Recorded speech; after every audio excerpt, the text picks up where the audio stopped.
Muito boa tarde. Bem-vindos a mais uma sessão de Ponto de Encontro. Esta noite vamos falar sobre este termo, a gamificação, vem do termo gamification. Vamos ficar a saber um pouco mais sobre este tema muito interessante. E cada vez mais nos soa, cada vez mais ouvimos falar nesta palavra, muitas vezes associada às questões no contexto da formação, nas questões da educação, e que, portanto, faz todo o sentido que seja cada vez mais aliada às questões da sustentabilidade e dos pilares da sustentabilidade. E por isso, pelo que conhecemos dos inscritos, por exemplo, nesta sessão, provavelmente muitas das pessoas que aqui estão trabalham também projetos ligados à gamificação e por isso queremos todos aprender um pouco mais sobre este termo. Por isso convidámos o Pedro Crespo, da Nova Base, para falar sobre o tema.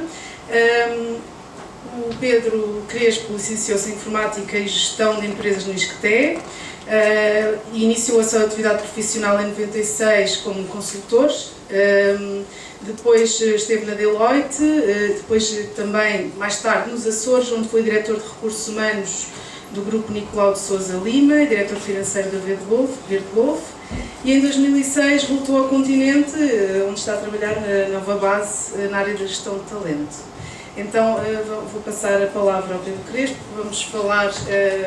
poderá falar cerca de 45 minutos, em uma hora, e depois abriremos para questões. Muito bem. Precisam do microfone? Que se liga. Então.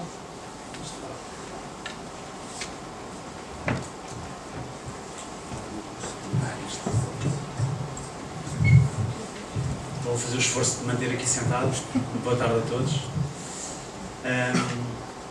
Eu vou-vos falar um bocadinho sobre gamification e depois tenho aqui alguns exemplos e algumas histórias que podemos contar sobre a aplicação prática de gamification, o que é que eu ando a fazer e o que é que em projetos que já tenho participado, e depois alguns exemplos de coisas que têm estado a ser feitas noutras áreas mais aplicadas à energia ou a outros tipos de sustentabilidade que possamos pensar. Bem, muito rapidamente, tal como a Diana disse, o meu nome é Pedro Crespo, tenho 45 anos, eu sou um jovem na flor da idade, boa altura para começar a fazer coisas como gamification. Sou casado e tenho 2 filhas espetaculares, passeio 2 cadelas de vez em quando, sou treinador de hóquei em patins e faço umas corridas de 24 horas de karts, só para me ocupar um bocadinho o tempo, e nos meus tempos livres também trabalho. Portanto, isto já foi tudo dito. Eu fui fazer aqui uma sabática aos Açores e desde então estou na Nova Base. Na Nova Base o que é que eu faço? Eu trabalho na área de talento e cultura. Nós aplicamos gamification, design thinking, uma série de metodologias que estão mais centradas nas pessoas, aplicamos nos nossos projetos internos. Nós não trabalhamos com energia diretamente, mas temos muitos clientes na área de energia que já nos vão pedindo muitas coisas e que temos estado a ajudar. Na área de talento e cultura, eu trabalho essencialmente em coisas como engagement, innovation, energy, não energia, mas energia das pessoas, e induction.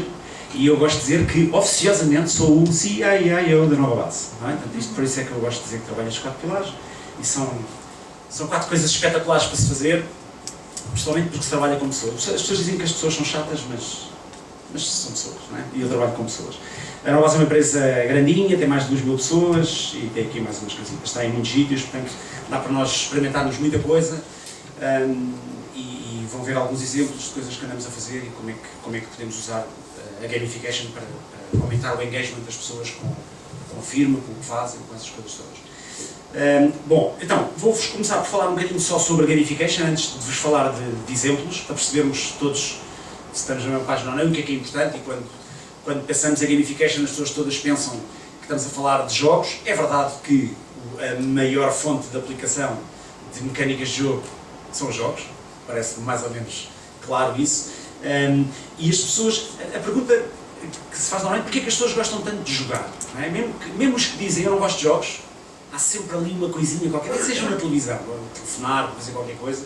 As pessoas não gostam de jogos porque a realidade é uma treta, o termo técnico é este, não é? As pessoas às vezes têm vidas deprimentes, têm vizinhos deprimentes, não, é o quê, não é? Portanto, às vezes têm trabalhos deprimentes e quando tudo o resto é deprimente, viram-se para os jogos e depois é um problema. Os jogos já existem há muito tempo e a gamification também. Nós, se pensarmos, há mecânicas de jogo tão simples como subir de nível. Subir de nível é uma das mecânicas mais simples que os nossos jogos têm. Eu, quando passo um nível, acabo um nível, passo para o nível seguinte. A escola inventou isso há centenas de anos atrás, não é? As pessoas acabam um ano, sobem de nível, vão para o nível seguinte. Portanto, há muitas coisas que nós hoje chamamos de gamification, mas que já existem há muitos anos. Mesmo a competição, os leaderboards que os jogos inventaram, os melhores entram para a faculdade, está lá o leaderboard. Na altura ninguém falava de gamification. Portanto, temos que ter também algum cuidado, porque hoje falamos muito, tudo é gamification, mas há muitas coisas que também os jogos foram beber à nossa realidade e têm a ver com competição, não necessariamente com gamification. Gamification tem a competição lá no meio. Então houve um caminho longo, se pensarmos naquilo que são os jogos hoje, desde o Pong. Alguém aqui jogou Pong? Espetacular. Não é? Quem é que não faz a mínima ideia do que é que eu... Só para termos uma noção de... Okay. Poderia ser uma questão geracional, mas pode ser só porque não tiveram Pong, não é? Fazia um barulho muito irritante. Mas era o que havia. Quem conhece este é fácil também, não é? O Google Maps, acho que há 2 anos, no aniversário do Google Maps, e vocês se entrassem no Google Maps naquela altura, o mapa, a zona que escolheram, imaginem que escolhiam alguém aqui que mora em Sintra, escolhia Sintra, aparecia o mapazinho de Sintra e de repente apareciam lá os bichinhos e nós podíamos jogar Pac-Man no mapa que tínhamos escolhido. Cá está uma forma de engagement. Aquilo é uma mecânica de jogo chamada Easter Egg, é uma surpresa, eu não estava à espera e de repente apareceu-me aquilo e eu de repente estou a envolver-me com o Google Maps sem nenhuma razão aparente, estou ali só a brincar com o Pac-Man. E isto, quem é que conhece este? Como é que se chama este jogo? World of Warcraft. Exato. Como é que se chama o jogo? World of Warcraft. Exato. World of Warcraft. Este jogo tem uma coisa muito engraçada. E hoje o almoço estava a falar sobre isto. Nós com um bocadinho de azar, isto é um jogo que se joga muito online, é giro a jogar online. Com um bocadinho de azar, estamos a jogar contra um miúdo de 15 anos que está a gerir uma equipa de 20 pessoas. Assim de repente, do nada. E esse miúdo depois vai para a escola, começa a trabalhar e dizem: calma, tu és muito novo para começar a gerir pessoas. E se calhar sabe mais do que nós todos juntos, porque tem uma experiência de fazer isto em tempo real, a gerir N dimensões, nós nem nos apercebemos disso. Como é que as mecânicas às vezes nos levam para outros patamares. Também há coisas negativas, não é? Há jogos que nos transmitem mensagens negativas, mas isso são outros pormenores. Algumas coisas que têm a ver com os jogos e que podem ser surpresas para nós. Hoje há muita gente que joga todos os dias, nós não temos noção. Quem é que aqui joga algum jogo, algum tipo de jogo, todos os dias? Quanto tempo? 1 hora? Bate ali com aquilo? À espera do autocarro, casa de banho, vale tudo, não é? Há aqueles jogos casuais. Porquê que o Farmville teve tanto sucesso? Quem é que jogava Farmville aqui? Felizmente não é muita gente. Eu queria mesmo ser agricultor quando era eu vou jogar Farmville e aquele vício de as pessoas dizem: eu tenho que ir para casa colher as abóboras. Esse vício, essa ânsia, isso é um estímulo que pode não ser positivo, para quem fez o jogo é um estímulo positivo, porque queriam criar aquele estímulo, mas é um vício, não é? É um vício como tantos outros. Mais chocante ainda é que há malta que joga tanto por semana como se tivessem um emprego. E podemos dizer, se calhar são miúdos que de facto não têm um emprego e têm tempo livre, mas a maior parte das vezes não é. E começam a entrar aqui outras coisas como os jogos de adultos, hoje, portanto, os jogos de apostas. Há pessoas que vivem de jogos de apostas, jogam muito mais do que 40 horas por semana. Estudam e fazem uma série de coisas e falecem, perdem vidas inteiras e dinheiro por causa dos jogos. Mas há muita gente a jogar, muita gente a jogar. E, ao contrário do que nós possamos imaginar, 2 em cada 5 atualmente já são mulheres. dizia-se até há bem pouco tempo, isto era uma indústria de homens, não é? Quem joga? Homens. Quem é que tem filhas que gostam muito de jogar? Ok? É igual já. Hoje em dia não é sequer expectável pensar, não, eu tenho uns rapazes, vou comprar uma consola. É igual. Eu tenho 2 filhas e lá tive que comprar a consola. Eu também queria, mas pronto, assim, uma desculpa. O que é que nós ganhamos com aquilo que os jogos nos trazem? Novidade. Aí a novidade é mesmo... Eu depois já falo um bocadinho acerca deste programa que montámos na Nova Base. Na Nova Base nós temos um programa que acabou com as avaliações de desempenho. O processo de avaliação de desempenho, que é uma treta, as pessoas não gostam, traz alguns problemas, é um programa que supostamente substitui aquilo, acabou a avaliação de desempenho, agora chamamos-lhe outra coisa e é um bocadinho diferente. E na primeira sessão, quando nós apresentámos aquilo às nossas pessoas, dissemos assim, 60% das pessoas que estão neste auditório vão ganhar um prémio. Ficou tudo doido. Mas é que não houve aquela coisa, só 60%, não. Todos excitados porque nunca mais chegava ao fim da sessão. Aquela incerteza, será que vou ganhar, será que não vou ganhar? Na prática o que nós tínhamos para lhes dar era, queríamos dizer, olha, nós este ano vamos dar o dia de aniversário a toda a gente. Quem quiser passar o dia de anos em casa, pode passar. Quem quiser vir trabalhar, também pode vir trabalhar. Há malta que, pronto, não tem amigos, os amigos estão no trabalho, quero almoçar com os meus amigos, vou trabalhar. 60% porquê? Porque alguns fazem anos ao fim de semana. Dizem, eu faço anos a um domingo, que azar. Não, parabéns, não trabalhas. Está bem? Está tudo sorte. Faço anos no feriado. Parabéns, nunca na vida. A não ser que o governo tenha esse feriado. Nunca na vida vais trabalhar e nunca na vida trabalhaste. Cria-se ali uma dinâmica muito de incerteza. Foi engraçado. A novidade é uma coisa que chama muito para nós. Os jogos têm outra coisa que são os desafios, muito mais constantes. Hoje, quando nós gerimos pessoas, por exemplo, eu estou na área de pessoas, ninguém está à espera que uma pessoa se mantenha, um colaborador se mantenha o ano todo a fazer a mesma coisa, se não houver uma novidadezinha de vez em quando, por muito insignificante que seja, a relação vai esfriar, não há engagement nenhum. E nós precisamos ter sempre desafios. Os jogos trazem-nos isto e nós devemos aprender mais com os jogos. Criatividade. Os jogos obrigam-nos a ser criativos. Nós achamos que não sabemos jogar um jogo até começarmos a jogá-lo. E quando começamos a jogá-lo, começamos a perceber o nível de criatividade que podemos atingir. E às vezes, se tivermos um jogo associado ao nosso local de trabalho, isso é muito estimulante. É uma coisa que um dos meus administradores dizia uma vez, mas nós não temos medo que as pessoas passem o dia a jogar jogos? Não. Temos é que definir o que é que eles têm que fazer todos os dias. Se nós soubermos o que é que eles têm que fazer todos os dias, temos que perceber o que é que eu tenho que fazer para os estimular a fazer isso. Se eu, para os estimular a fazer o que eu espero deles, usar mecânicas de jogo, tanto melhor. É uma coisa tão boa como outra qualquer. O pauzinho e a cenoura é que já não funcionam muito bem. No entanto, depende de como é que nós fazemos isto. A rede. Os jogos fazem uma coisa muito engraçada que é, estimulam a utilização de redes, até para me gabar aos outros do que é que eu fiz. Eu dizer, fiz isto, fui nível aqui, tanta gente que partilha, às vezes é um bocado chato, não é? Partilhar em redes sociais o que é que fizeram nos jogos. Voltamos ao jogo das abóboras e dos tomates, não é? Aquela malta que todos os dias no Facebook, eu já fiz a minha colheita, sou nível 7, já não quero saber. Havia um jogo da máfia, também, queres juntar ao meu clã? Não, por favor, parem de me enviar convites para jogos. Portanto, também, mais uma vez, tudo o que é demais entra na componente negativa. E por fim, nós nem nos apercebemos dos níveis de dificuldade que conseguimos superar quando nos estamos a divertir.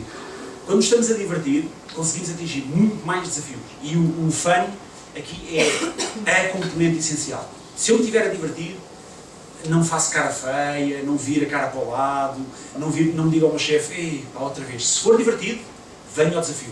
E os jogos trazem-nos isso. Às vezes temos coisas que nós sabemos que nunca na vida vamos conseguir passar, de nível, estamos ali, mas é uma, é duas, é três, começamos a ser criativos, começamos a pedir ajuda, começamos a usar a nossa rede e de repente há um sentimento de realização porque temos dominado aquele chefão, aquele animal, passei para o nível seguinte. É por aí. O que é que eu vos queria dizer relativamente à gamification? Há três coisas que são fundamentais para usarmos mecânicas de jogo no nosso dia-a-dia. Eu costumo dizer que a gamification é, mais do que usar as mecânicas de jogo, é como é que eu agarro em problemas do meu dia-a-dia, da vida real, e aplico as mecânicas de jogo, aquilo que os jogos me ensinam, como é que eu aplico aquilo que os jogos me ensinam para resolver esses problemas. Posso usá-lo para resolver um problema muito sério da minha cidade, posso usá-lo para resolver um problema muito sério da minha empresa, ou posso usá-lo para resolver um problema muito sério da minha família. Não é? Então, podemos fazer o que quisermos e como quisermos. Para gamificarmos algo, nós não precisamos de um telefone. Isto pode ser uma novidade para nós todos. Nós, para gamificarmos algo, não precisamos de um telefone. E também não precisamos de um computador. Às vezes ajuda a facilitar o processo. Não é? Eu gamifiquei uma série de coisas lá em casa com as minhas filhas.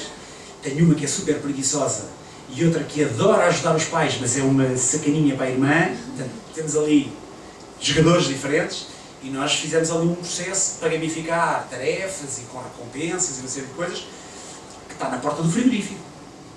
E é tão simples quanto isso. No dia em que eu quiser complicar aquilo, se calhar vou ter que construir uma app e vou ter que aprender a fazer umas coisas para aquilo ficar um bocadinho mais giro. Mas está na porta do frigorífico. Tão simples quanto isso. Quais é que são os 3 fatores críticos quando nós falamos em gamification, que eu gostava de vos falar agora um bocadinho mais em detalhe, para percebermos como é que nós podemos aplicar isto no nosso dia-a-dia e como é que podemos ajudar a resolver os nossos problemas. 3 coisas muito simples. A produtividade, que nós vamos aqui medir com o flow. Já vos vou falar aqui de uma mecânica que nos pode ajudar, como é que eu consigo lançar desafios, ou como é que eu defino que tipo de desafios é que posso lançar a que pessoas. Os tipos de jogadores, ou as pessoas que estão à minha volta, quem é que interage com aquilo que são os problemas do meu dia-a-dia, e depois a motivação que as pessoas têm para isso. Nós podemos dizer assim, olha, eu gostava de lançar uma iniciativa de poupança de água. Se as pessoas não estiverem motivadas para poupar água, a iniciativa pode ser espetacular, até podemos ter uma app impecável, que até dá prémios, dá repousados e canetas e tudo, mas se eu não estiver realmente motivado para poupar água, ninguém vai fazer nada. Não sei se alguém se lembra de uma coisa que havia para o Windows aí há uns 10 anos atrás, que era um lembrete para nós bebermos água, porque diziam, e dizem, não é, que beber água é bom, não é? Agora, convém não beber 10 litros de água por dia, porque depois às tantas começamos a oxidar também, mas havia um lembretezinho, beber água, e aquilo tornava-se chato, porque às vezes não dava para ser naquela altura, era engraçado, aquilo era bom se conseguisse associar às alturas em que eu tenho tempo livre, não é? Em que me posso levantar para ir buscar água, ou consigo tirar a garrafa, se tiver uma reunião aquilo tornava-se chato, às vezes só beba água, depois meia hora depois beba água, torna-se chato. Se eu não estiver motivado para beber água, eu não vou beber água, e mais tarde ou mais cedo o que é que eu vou fazer? Desinstalar aquilo, não é? E a coisa vai correr mal. Portanto, se eu não estiver motivado, não vamos ter aqui um problema. Então, vamos ver. Primeiro ponto, vamos perceber como é que nós identificamos as pessoas que temos à nossa volta. Quem é que está ao pé do nosso problema? Está bem? Os nossos players. As pessoas, nós temos que entender que as pessoas motivam-se por há 4 tipos de pessoas. As que se motivam pelo altruísmo, pelo sentido de propósito. Aquelas pessoas que gostam muito de...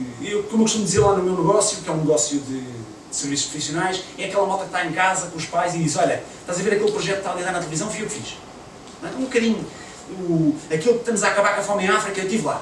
Não é? E é um sentimento, esta malta, se nós não os aumentarmos durante, eu ia dizer durante 10 anos, mas se talvez exagerar, mas se não tiverem um aumento este ano, se calhar nem estão preocupados com isso, estão tão focados em realizar algo e depois pode ser uma chatice mais à frente, não é? Mas são pessoas que se motivam pelo que fazem, mesmo, pelo propósito do que fazem. Depois temos pessoas que se motivam por serem os melhores a fazer aquilo que fazem. E nós temos que entender que estas são aquelas pessoas que se querem gabar muito daquilo que fazem. São os que dizem que estão em primeiro lugar. Havia uma aplicação há uns anos que morreu, entretanto, que era o Foursquare. Alguém se lembra do Foursquare? O Foursquare era inútil, não era? O Foursquare era muito inútil. Não, era mesmo só para nós dizermos, olha, eu cheguei a este restaurante. E eu clicava lá, então, cheguei a este restaurante. E se eu chegasse a este restaurante todos os dias, era o maior lá do restaurante. E tinha um título, não é? Era o maior do restaurante. Havia alguns restaurantes, muito poucos, davam desconto. Portanto, aquilo era mesmo inútil. Portanto, a não ser que eu fosse a esses restaurantes que davam desconto, aquilo não servia para nada. E havia pessoas a inventar locais, inclusive a sua própria casa, para poderem ser os maiores lá da casa. Portanto, eu chego à noite a casa e faço check-in. Agarro no metro, no telefone, cheguei a casa. E anunciei isso ao mundo. E ao fim de 10 dias sou o maior lá de casa, porque sou a pessoa que faz mais check-ins naquele local que eu inventei. Não é? Portanto, mas pronto, é assim. Há pessoas que se motivam por serem os melhores do mundo a fazer aquilo.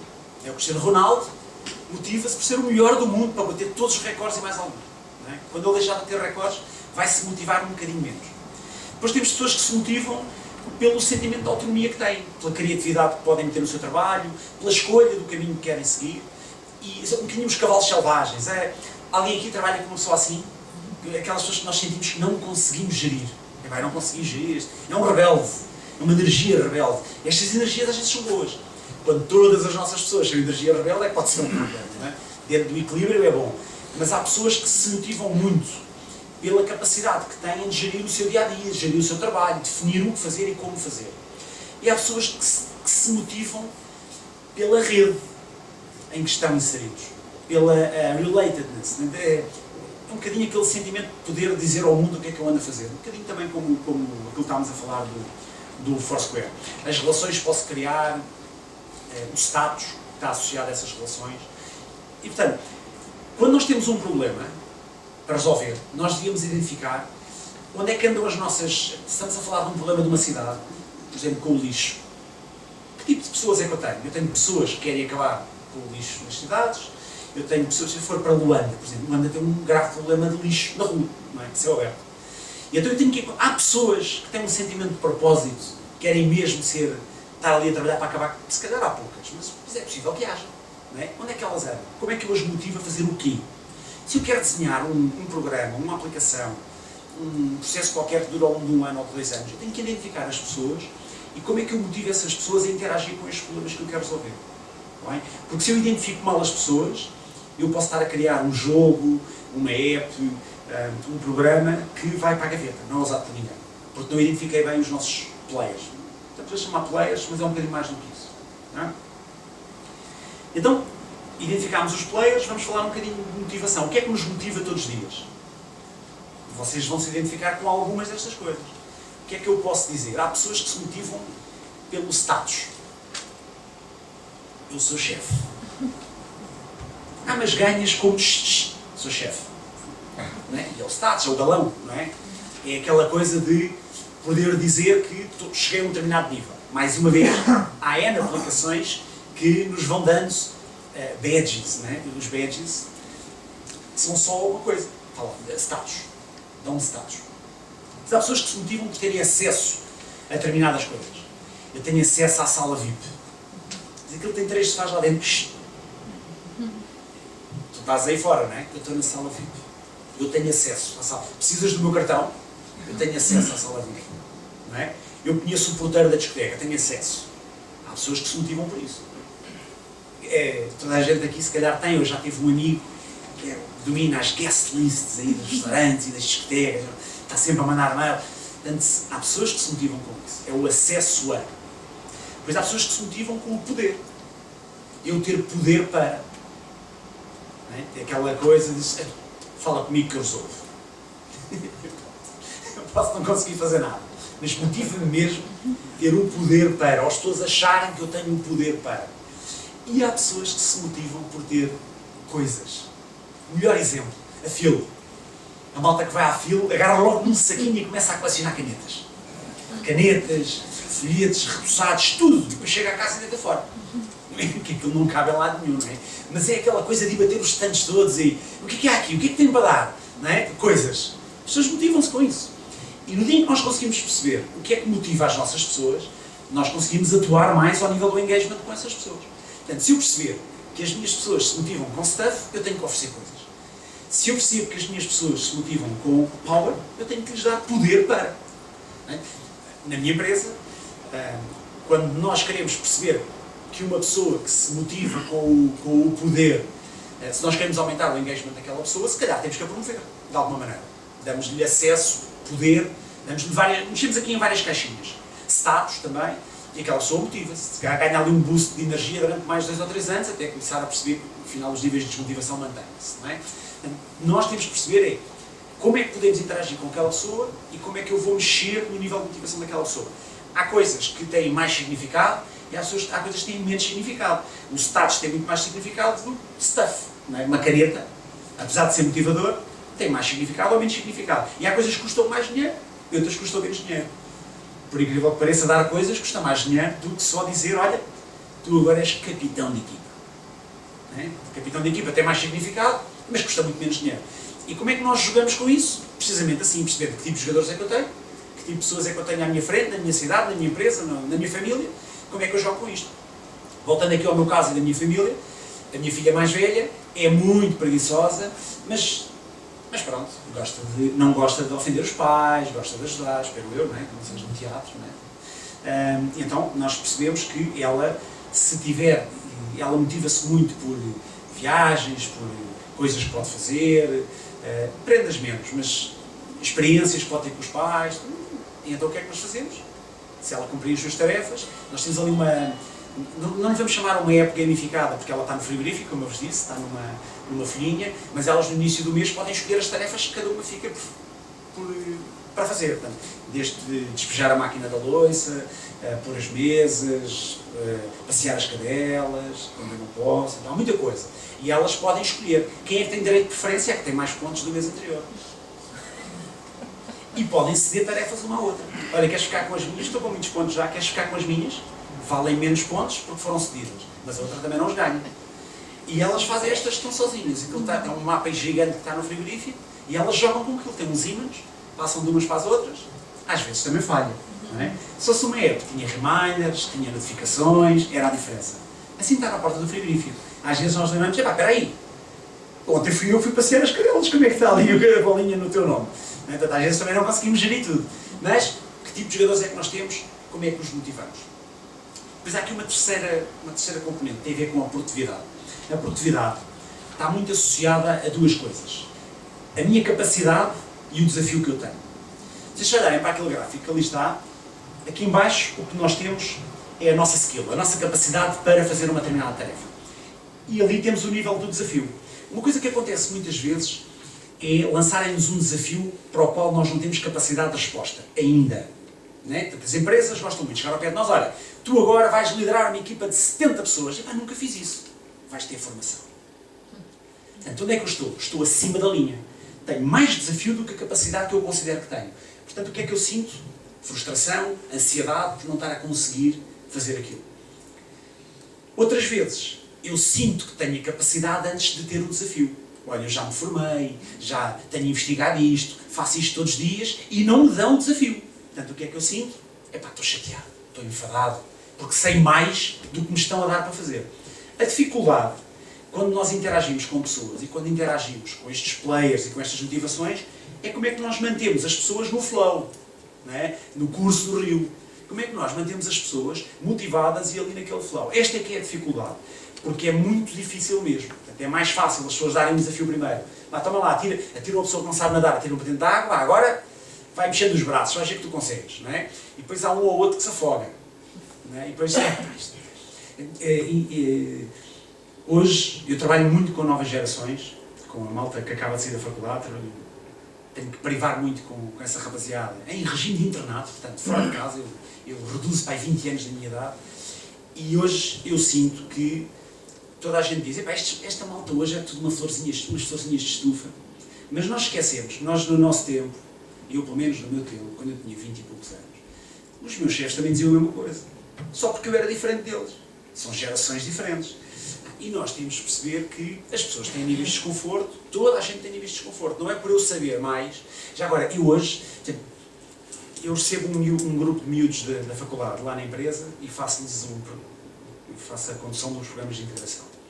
Primeiro dia que eles chegam à empresa, eu já não ponho nenhum administrador a dar as boas-vindas aos miúdos e a dar conselhos. Zero. É a pior coisa que podemos fazer. Não os motiva. Hoje, pôr um administrador a dizer assim, eu dizia-lhes assim, partilha a tua experiência. Vai lá e diz o que é que tu gostavas que te tivessem dito quando tu começaste a trabalhar, conselhos de vida, o que é que é importante para eles, para a carreira deles. A palavra carreira não é uma das coisas que esteja ali no âmbito daqueles jogadores, em termos de motivação, não existe. Portanto, olhar para uma malta, uma pessoa bem mais velha, e dizer, mas o que é que este tipo sabe do que é que eu quero fazer? Dar conselhos, isso tudo. Portanto, se nós entendermos quem é que temos à nossa frente, o que é que eles querem, que skills é que têm, que desafios é que têm, nós vamos conseguir ajustar as coisas para manter a malta ali no flow. Eles mantêm-se muito mais interessados. Por exemplo, se eu puser lá uma pessoa com 2 anos de casa, que vem da mesma terra deles, se eu tiver 20 pessoas do Porto, eu trago uma pessoa do Porto e falo da experiência deles, de virem do Porto para Lisboa e estarem aqui a viver agora. Ei, pá, vamos para o Arco do Cego, comer umas imperiais, isso tudo. Trazer essa experiência para ali. E isso é que os motiva. Portanto, no dia em que nós encontramos o que é que motiva aquela pessoa, aumentamos o engagement com a empresa ou com os processos da forma que achamos melhor, porque percebemos o que é que motiva. Está bem? Portanto, 3 coisas. Flow, os jogadores e a motivação. Já agora, esta